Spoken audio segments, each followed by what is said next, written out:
Jesus é a fonte da vida. Fala com vontade, de novo. Jesus é a fonte da vida.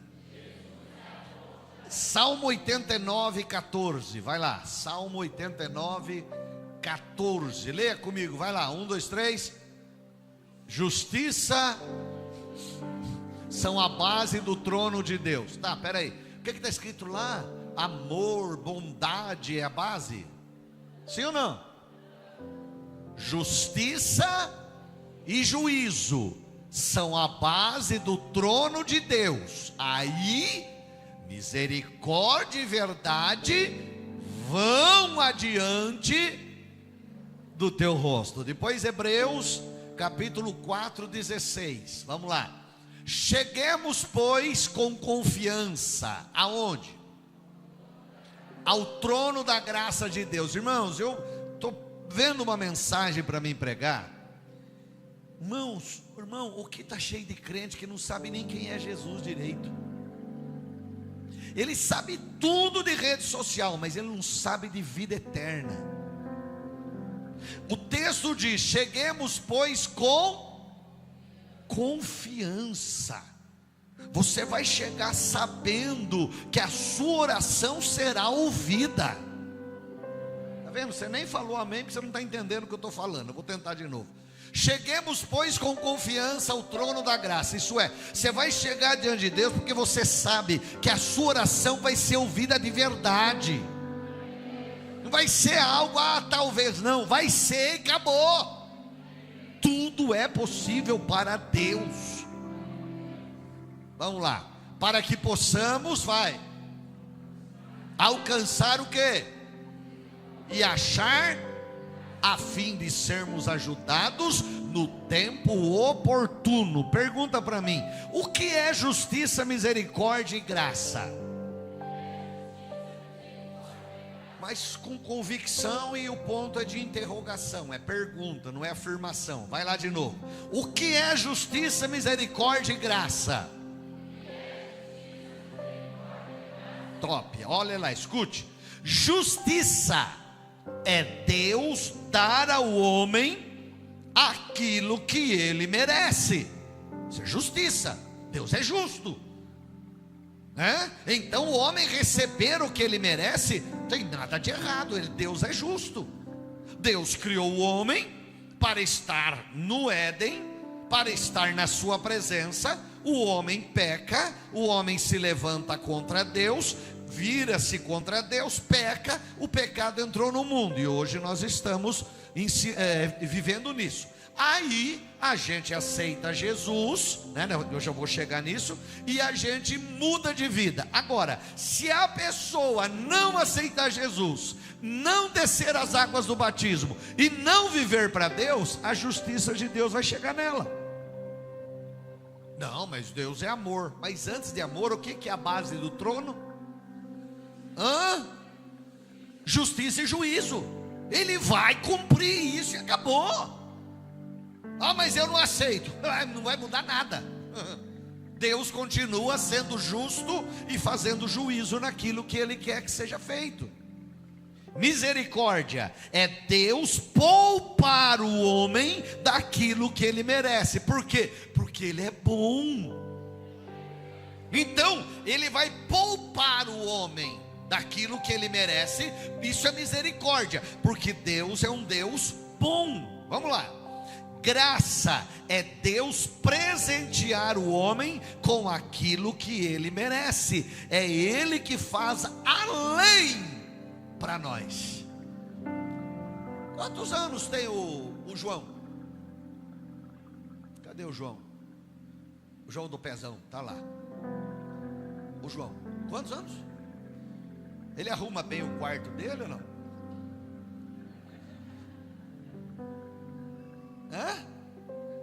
João, não adianta ficar vermelho não, rapaz. Ele arruma bem o quarto dele? Aí vamos lá, vamos dizer que você chegou, olhou o quarto dele e tá de perna para cima. Não precisa ficar assustado não, porque eu também tenho um menino em casa, eu sei o que estou falando. Mas tá de perna para cima, sapato para um lado, cueca para o outro, meia para o outro e assim por diante, né? Aí você vai sair, você vai ficar 1h30, 2 horas fora. Você fala para ele: João, você vai arrumar esse quarto. A hora que eu voltar, eu quero isso aqui tudo arrumadinho. Você vai. Aí você foi, fez o que você tinha que fazer, voltou. Quando você voltou, ele tá deitado na cama jogando videogame. E o quarto continua uma bagunça. Você fala: filho, eu não falei para você fazer, mas vamos fazer o seguinte, eu vou te ajudar a fazer. Aí você ajuda ele, ele para, você ajuda ele a limpar, dobrar, jogar o que tem que lavar, porque a cueca está com uma brecada discreta, então tem que lavar. Aí você tem que pôr no cesto, tal, arruma tudo. E aí você fala para ele: ó, pera aí, fica aí um pouquinho. Aí você sai, ainda vai no McDonald's e traz um lanche para ele. Sabe o que é isso? Isso é graça. Ele não merecia isso não, ele merecia uns puxão de orelha.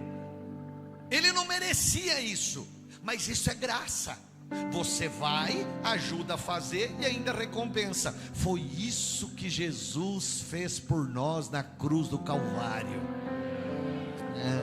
Está vendo como você nem entende de evangelho? Então vou tentar de novo. Isso é graça.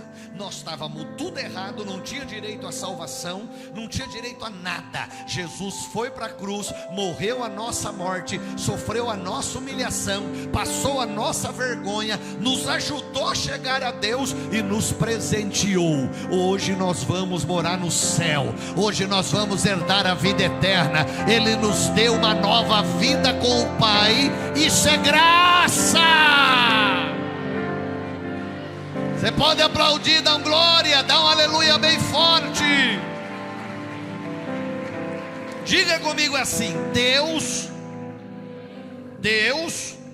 não vê as coisas como elas são, Ele vê como elas serão. Eles não entenderam, vou tentar de novo. Diga bem forte, só os vivos. Morto não precisa, daqui a pouco eu chamo a Camargo e levo embora. Vai lá. Diga assim: Deus não vê as coisas como elas são, Ele vê as coisas como elas serão. Nós vemos as coisas assim. E está aqui, o médico fez o exame e está dizendo que o negócio é grave. Deus não. Deus vê aquele exame lá na frente limpo. Eles não entenderam, vou tentar de novo. A gente olha o que o advogado falou, e o negócio é grave, você vai ter um problema, não vai ser fácil. Ei, cabeça de juiz e bumbum de nenê, você sabe que sai, né? Então o negócio é complicado, né? O negócio é sério. Então a gente está vendo isso, mas Deus não vê como elas são. Deus está vendo lá na frente que Ele agiu soberanamente, o juiz entendeu e a sua causa foi vencida. Segura aí, escute um pouquinho. Quando Davi morreu, o rei Davi morreu, Davi foi o maior rei de Israel. Nunca teve rei igual Davi. Davi era um homem que vencia as coisas na força do braço. Ele foi matando os inimigos, destruindo os inimigos. Então Davi venceu na força do braço. Pior coisa que existe, irmão, é você suceder alguém bom. É a pior coisa que existe. Se você assume uma posição de mando de alguém que era mais fraco que você, é beleza, porque tudo que você fizer vai aparecer. Mas assume algo de alguém que era bom, para você, no mínimo, ficar no nível, é um problema, não é fácil. Então, o rei Davi, maior rei de Israel, um homem guerreiro, homem de força, matou Golias e tal. Davi conquistou muitas terras à sua volta. Aí Davi, quando ele morre, ele passa o reino dele para Salomão, filho dele. Gedidias, que Deus tinha dado o nome dele, mas Davi pôs o nome de Salomão. Agora, você imagina bem, um menino novo ainda, sem experiência, você não vê uma guerra que Salomão foi, não teve. Por quê? Porque Deus usou Davi para conquistar. Agora Deus levanta Salomão. Só que Salomão não tinha experiência. Quem olhava para Salomão dizia assim: que menino é isso aí não, vai acabar com Israel. Nós estamos roubados, nós estamos perdidos, não vai dar em nada. Só que Deus não vê as coisas como elas são, Deus vê as coisas como elas serão. As pessoas olhavam para Salomão e viam ali um menino fraco, não era um cara preparado para a guerra, e substituindo o pai, que tinha sido um guerreiro, articulador, uma fera naquilo que ele fazia. Agora aparece um menino que tinha 70 conselheiros para orientar ele, mas até os conselheiros não confiavam nele, que ele era muito fraco naquilo que ele fazia, né? Não tinha muita experiência, era menino. Mas Deus não vê as coisas como elas são, Deus vê as coisas como elas serão. Aí Deus usa um conselheiro e fala para ele assim: Salomão, se volte para Deus. A força do seu braço não é igual ao do seu pai, então Deus não vai usar você na força do braço. Irmão, cada um é cada um. Ninguém vai fazer igual. Ninguém é igual. Ninguém. Se você pôr a sua digital numa folha, eu for lá pôr a minha, o irmão pôr a dele, e cada um, nenhum vai ser igual. Pode ser gêmeos, a digital é diferente, tem alguma coisinha aqui. Por quê? Porque ninguém é igual. E quem fez assim foi Ele. Ele sabe que você não é igual eu não sou igual a você. Ele sabe que cada um aqui tem uma maneira de ser. Ele sabe. Então a gente, como ser humano, a gente olha as coisas como elas são e nos desespera. Deus vê como elas serão e Ele se alegra. Estou na igreja errada. Se eu pregar isso no cemitério, vai ter morto dando glória. Vou tentar de novo. Quando a gente olha, a gente vê as coisas de uma maneira como elas são, e isso nos desespera, Gomes. Você sabe o que eu estou falando. Isso nos desespera. Vai agora. A gente fica pensando. Esses dias eu fiquei pensando umas coisas. Ao Senhor, claro, irmão, você acha que eu sou diferente de você? Eu tenho toda uma igreja para administrar, tem toda uma região para administrar, tenho pastores que a gente se preocupa com a vida deles, né? Tem o Estado, Deus me pôs novamente presidente da Câmara, então tem todo um monte de coisa para pensar, um monte de coisa, né? Aí às vezes a gente quer ser bom samaritano ainda, né? Antes de ontem, sexta-feira, né? Sexta-feira eu estava indo para a Câmara, na parte da tarde, tinha uma reunião com o pessoal da Sabesp. Aí eu estava indo para lá tal. Eu falei, vou ligar para o meu presidente, pastor Toninho, que eu fico preocupado com ele no ano eleitoral. Ele está viajando demais, ele não é candidato a nada, mas ele tem as pessoas que ele quer apoiar. Aí eu liguei para ele: pastor, está tudo bem? Tudo bem. Você não escuta o Toninho falar nunca que está mal, sempre está bom, sempre. Pastor, o senhor está tudo bem, está tudo legal. Então, pastor, eu estou preocupado com o senhor está viajando muito, está muito cansado, e toma cuidado, tal. Não, está tudo certinho, tudo certinho. Falei, então tá bom. Aí ele falou, o senhor não pode ir para mim no Itaim amanhã? Falei, puxa, fui ser bom samaritano, arrumei para a cabeça. Mas isso daí, irmão, é você estar pronto. Irmão, pensa num lugar longe, é Itaim. Ou lugar longe, está em Paulista. É lá do outro lado, você vai pela Ayrton Senna, de tão longe que é. Você chega no Rio de Janeiro e não chegou no Itaim ainda. Pelo amor de Deus. Mas eu quis ser bom samaritano e arrumei para a cabeça, né? Não sei nem porque eu cheguei nesse assunto, mas vamos lá. Mas o que a gente não entende às vezes Eu falo, meu Deus do céu, né? Voltando em preocupação. Então, gente, eu falei, meu Deus, com tanta coisa eu preciso resolver. Mas, poxa, o pastor Toninho me ajuda tanto, tão amigo. Cara que preciso dele, ele me ajuda. Poxa, como é que eu não vou ajudar ele? Como é que eu não vou ajudar, né? Porque tem gente que é bom na hora de pedir, mas na hora de estender a mão é um problema. É ruim. Eu falei, não, pastor, eu vou, fica tranquilo. Isso era de manhã, e ó que eu sei a distância. E outra coisa, começando o feriado prolongado, a gente saindo de São Paulo, aquele movimento, aquela muvuca de gente, e teve que sair cedo daqui para chegar lá, porque eu tinha que pregar lá 10 horas da manhã. Então é uma correria. Mas o que é isso? O que a gente vê? E aí na sexta-feira eu fiquei pensando umas coisas, dormi mal para amanhecer sábado. Por quê? Porque a gente vê as coisas como elas são, mas Deus, Ele vê como elas serão. Aí Ele diz, por que você está preocupado? Você não crê em mim? Você não confia naquilo que você prega? Pá! Você não crê? Você está vendo agora aqui, mas eu já estou vendo lá na frente, virando a esquina. Ele tem o controle de tudo nas mãos dele.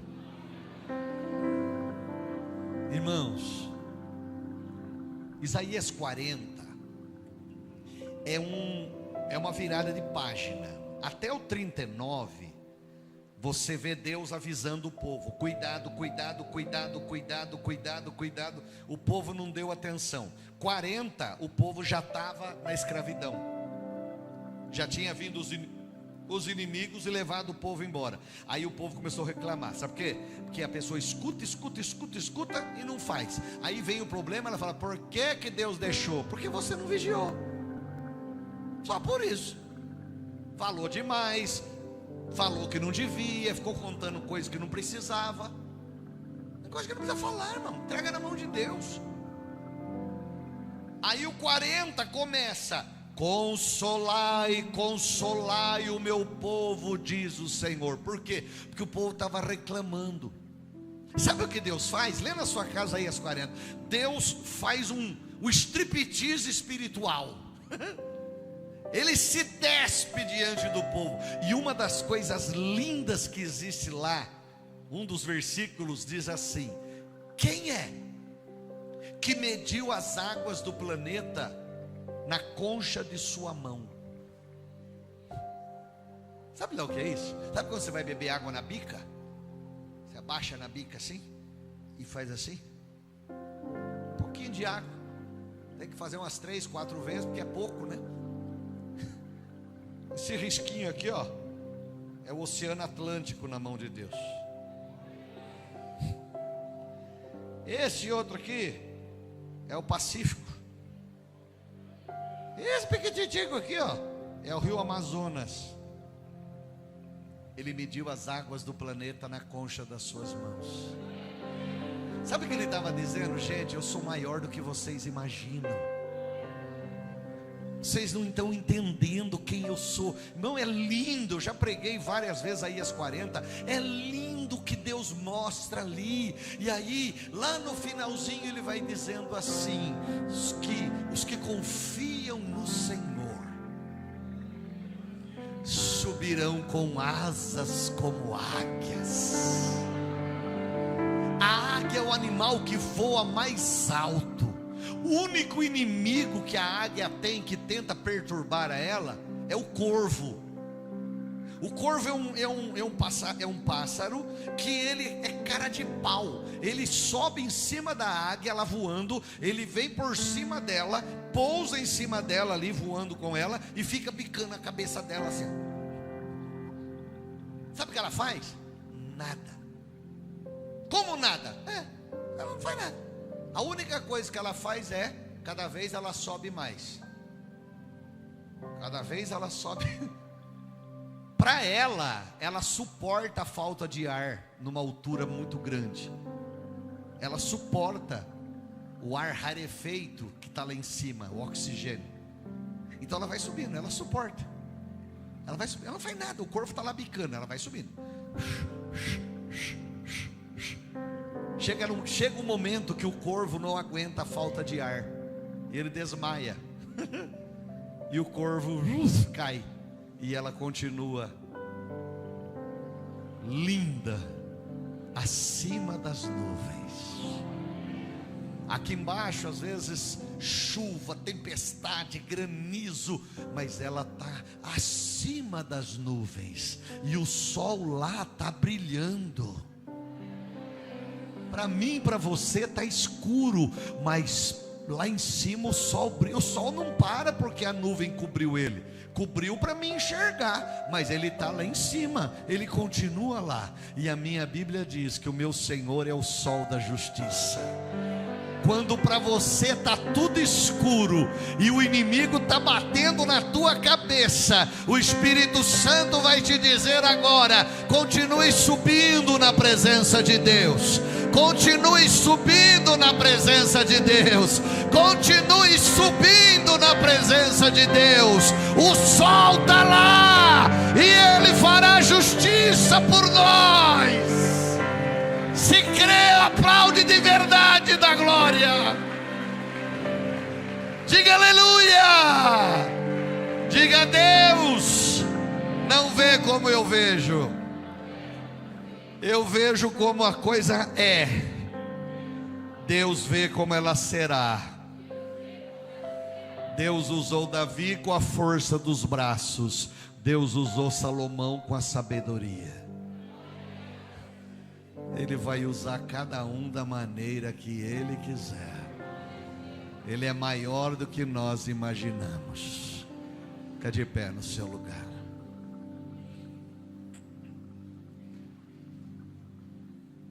Os que confiam no Senhor serão como os montes de Sião. Não se abalam, mas permanece para sempre. Irmão, você não é daqueles que se retiram para a perdição. Você é daquele que prossegue. O corvo vem batendo na tua cabeça, mas você é águia. Deus, me dá força, eu não estou aguentando esse corvo batendo na minha cabeça. Me dá força.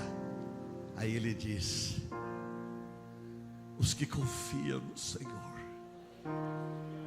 subirão com asas como águias, correrão e não se cansarão, caminharão e não se fadigarão. Deus está conosco. Os corvos do inferno continuam aí batendo na nossa cabeça para nos desanimar. Não vai dar, e agora? Ele faz a gente ver o agora, como são as coisas. E o meu Deus está dizendo: eu vejo como elas serão. Saul via um menino com uma funda na mão. Deus via o maior rei de Israel destruindo Golias. Todo mundo olhava e dizia: o que esse menino está fazendo aí? O Senhor olhava e dizia: lá vai o maior rei de Israel. Nós vemos as coisas como elas são, Deus vê como elas serão. Os que confiam no Senhor renovarão as suas forças. Pode preparar, viu?